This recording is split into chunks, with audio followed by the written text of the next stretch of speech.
Hey everyone, your host Cy Smith. Want to shoot this video to capture my thoughts early in the morning about yesterday, and this being our 6 years straight doing the Pennies to Africa walk down 63rd Street, and really 7 years. In 2010 is when we first did it, but that's when we stumbled upon this concept.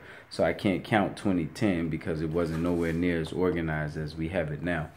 So in order to kind of evaluate the Pennies to Africa and the state of black people in Chicago, on the south side, and then along the parade route, you have to understand the origin. So this was created because when I initially were organizing in 20 zip codes across the city, people would ask, where's the victory at? What neighborhood can you claim as victorious? And when people say that, let me say this to you. I don't know a victorious place in America, in the world, for black people, because whatever you claim is victory, it hasn't been able to impact the systemic problems that we're having all over. So I don't understand that question. I understand where they want to go with it, meaning if you're applying for grants, how do you tell them the outcomes? But anytime you're helping someone, that's a benefit, or that's proof that you're worth whatever it is you're doing to continue it. Anyway, let's get back to the parade route. So when I first did it, we had 20 zip codes, 800 villages, which are 16 block areas, 800 of them. So people saying that'll never work. You got to concentrate on a few and make them work. When people say that, and I'm going to say this so hopefully you gain a new perspective, we no longer live, work, and worship in our neighborhood. So nothing like that can work in this day and age because we are too transient. We are globalized now. So you work here, you sleep here, you live, you work over here, you go to church over here, you go grocery shopping outside the community because there's no stores. So we are no longer inside a small village. So for you to think you're going to fix that village when you got all these outsiders inside the village and you got the inside villagers leaving the village.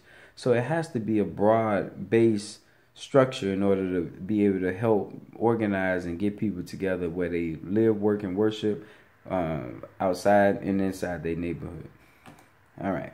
Now, along 63rd Street. So the first year, we went all up and down 63rd Street telling everyone. I was excited. The kids was excited. And then when we did it in June, people didn't show up. And I was like, wow, man, we talked to all these people. They said they was coming. Next year, we went hard again with the kids. Now, after year 2, it's starting to impact the kids because they see the work they're doing. The grown-ups saying they're going to do something, then whatever reason, don't do it. So by this time, it's 2013. And the kids are starting to get weary of going to these same people and not seeing results from it. So when I look at this effort that we're doing, what is the reason why a person can't come on their own corner? This is your neighborhood. It's where you live at. When certain things are happening in the neighborhood, it impacts you. So we can't find it in our spirit to come to the corner.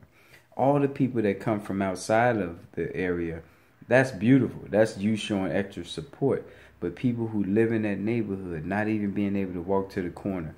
We've never had more than 10 blocks participate out of 49 blocks along 63rd Street. We had 5 yesterday. So what is the reason? Like, what's happening? What I came up with is, when is the perfect time? When is the perfect time for blacks to come together to fix our conditions? When? We have graduation proms, we have funerals, we have a lot of stuff happening, and that's all life. So that stuff isn't going away. That will continue to happen, all those things. We have different organizations we belong to, groups, meetings, all of that. That's life. Those things are going to continue to happen. Are we too busy? That's up for interpretation. Are we too bored? I speak at every corner, all 49 corners, and I'm telling you, people hear my voice, they hear what I'm talking about, and they sit on their porch. So on the third one, too busy, too bored, or are you too beat down? And I think it's the third one, too beat down.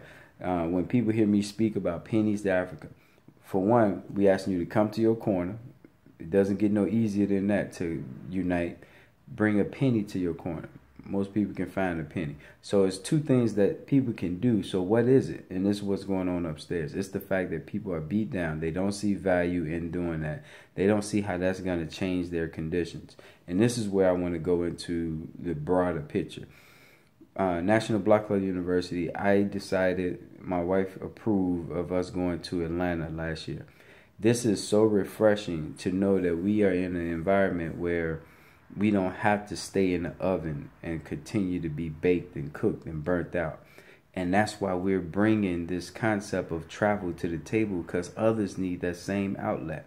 They need not to be in the oven. The reason the people can hear my voice on 63rd Street and not participate, I believe, is because they know that their neighbor across the street's son is selling drugs and is the biggest problem. So how is me bringing you pennies going to help my neighbor, me get rid of this drug dealer across the street from me? And what I'm going to say to you again, with the travel, we negotiate with that person and we get him to travel, to get away, to go to Miami or to Detroit, and link him with people who can help him be a more successful person. So don't discredit this system that we have just because you don't see the tangible results. It's something that we need, which is to link and lock arms all over. And it's a test for us when we walk down 63rd to see if people are motivated enough to come to their corner with a penny and do a joint coordinated effort. Imagine 49 blocks of participation. That is huge. And that's what we have never had. And we're going to continue. 2018, we're going to do it again. We're going to add some incentives to it.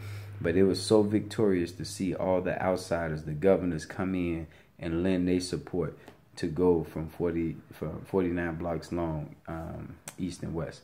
Thank you guys. Stay strong. I'm going to shoot a live video to back this one up so I can stay a little bit longer. Thank you guys.